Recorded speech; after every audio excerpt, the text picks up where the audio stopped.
Prezados policiais, bombeiros militares, policiais penais, civis, servidores públicos, hoje, 25 de maio, a CCJ votou a admissibilidade da PEC 32, da reforma da Previdência. Foi admitida a constitucionalidade da PEC. Eu votei contra, com muita convicção. Eu queria dizer, reforçar aqui da importância de todos nós promovermos o debate, o estudo sobre a PEC. Nos últimos 40 dias, a CCJ debateu com relativa profundidade a PEC através de várias audiências públicas. E foi tão importante essas audiências públicas, nós podemos comemorar um resultado já positivo, porque o próprio relator concordou conosco no sentido de que a PEC tinha inconstitucionalidade. Uma delas relativa aos princípios. O texto da PEC propõe mais 7 princípios da administração pública, lá no artigo 37. O relator concordou que é inconstitucional e retirou da PEC. O mais grave deles era o princípio da subsidiariedade, que era aquele que permitia que a iniciativa privada dividisse com o Estado, ou o Estado com a iniciativa privada, a responsabilidade das políticas públicas, a responsabilidade das ações do serviço público. Outra medida extremamente importante que foi suprimida da PEC, que nós falamos por várias vezes, foi dar, aquela que dava ao Poder Executivo a competência de sozinho definir a organização administrativa do Estado, criando o ministério, extinguindo o ministério, criando autarquia, fundações, extinguindo. Isso equivale a dizer, se isso prevalecesse, que o governador de Minas poderia, por exemplo, extinguir o nosso IPSM, ou a FUNED, ou outro órgão qualquer. Isso também foi considerado inconstitucional e foi suprimido da PEC.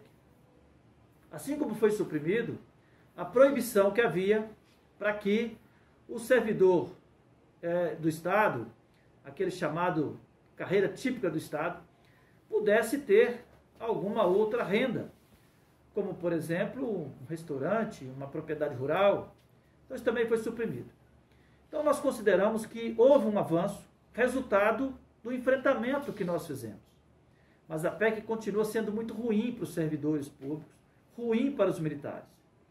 No caso dos militares, eu coloco 2 pontos que eu considero extremamente perigoso, que é o fim da promoção por critérios puramente de tempo de serviço, o que equivale a dizer que a promoção que nós temos em Minas Gerais para os soldados a cabo ficaria proibida, porque ela se dá pelo critério exclusivamente de tempo de serviço.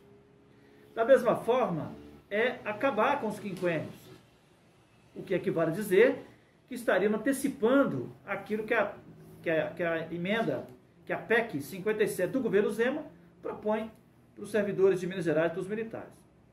Eu vou continuar trabalhando contra essa PEC,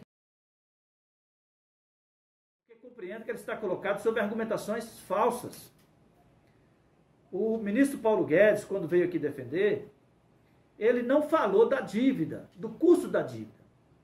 A dívida custa para o Brasil quase 50% do orçamento anual. No entanto, o ministro Paulo Guedes veio aqui, excluiu, não falou nada dessa dívida e comparou o custo dos servidores públicos com as demais despesas. Olha, nós temos uma média de servidores que não é a maior do mundo. É verdade que há um comprometimento um pouco maior do que a média mundial, porque a nossa economia não cresce há muito tempo. Não é a folha que está crescendo, é a economia que está estagnada. Então, quando houver, e vai haver, tudo indica, uma retomada do crescimento, geração de emprego e renda, vai aumentar a renda e, portanto, o percentual do custo do pessoal em relação à receita será menor. Da mesma forma, o ministro Guedes disse que essa PEC é para combater privilégio. Privilégio de quem? Se o texto da PEC, da forma que veio do Ministério da Economia, sequer atinge o Poder Judiciário, atinge o Ministério Público, atinge os atuais altos salários. Então só cria uma política que prejudica os servidores e não ataca, porque é direito adquirido dos aposentados, por exemplo, não ataca esse problema dos altos salários. Mas é possível resolver isso a partir de uma lei que está aqui na Câmara, que a maioria não quer votar, né? O ministro Guedes falou que é um privilégio que os servidores públicos têm carro para trabalhar. Quem tem carro para trabalhar no serviço público são as chefias. Os servidores públicos não têm, os professores, os policiais não têm carro para ir trabalhar. Viatura não é conforto desnecessário, é uma ferramenta de trabalho. Portanto, eu estou muito convencido de que nós precisamos de continuar enfrentando, promovendo esse debate, dialogando bastante, para a gente demonstrar que a solução que gera, a mudança da legislação, que pode gerar economia do serviço público, que pode gerar uma melhoria na qualidade da prestação do serviço público, não passa por essa PEC.